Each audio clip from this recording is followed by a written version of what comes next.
A Câmara está discutindo um projeto de lei que impede a proibição de menores de idade em estabelecimentos comerciais.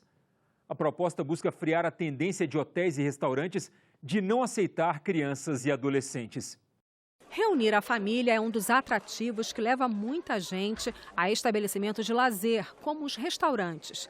Mas já chegou ao país a tendência de locais que não aceitam crianças e adolescentes, mesmo acompanhados de adultos. A alegação é manter o sossego dos demais consumidores.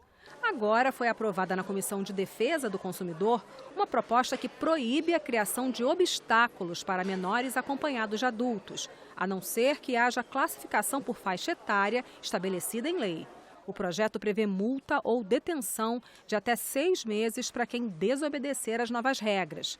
O relator, no entanto, retirou da proposta o trecho que proibia a cobrança de taxa extra pela presença de crianças e adolescentes. Ao aprovarmos essa proibição da cobrança adicional de crianças e adolescentes em estabelecimentos comerciais, e mais do que isso, transformando isso em crime contra as relações de consumo, nós estaríamos ferindo aí a livre iniciativa dos estabelecimentos comerciais, que prestam um serviço, que visam lucro e, obviamente, que cobram também por esses adicionais. Você conhece os sintomas da fibromialgia?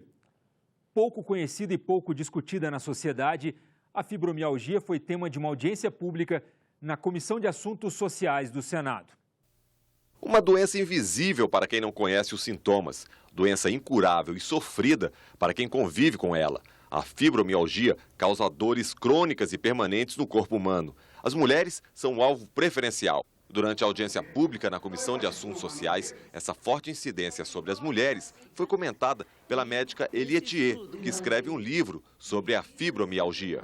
O início da doença geralmente ocorre quando a pessoa tem alguma perda, seja uma perda de um amor, seja a perda de um cargo importante ao qual ela se dedicou a vida inteira. Geralmente, as fibromiálgicas são pessoas muito organizadas, muito competentes e dedicadas. Então, quando elas perdem aquilo, elas ficam meio sem chão. Fatores diversos, como estresse e questões hereditárias, podem estar ligados à doença. O diagnóstico é difícil. 11 de 18 pontos dolorosos no corpo têm que ser ativados para caracterizar a fibromialgia. Essa complexidade gera aos doentes um quadro de preconceito e descaso. No site do Ministério da Saúde ou no portal da saúde, a fibromialgia não é merecedora de qualquer menção. Artigo, publicação para esclarecimentos dos pacientes, familiares e da sociedade em geral, é só olhar.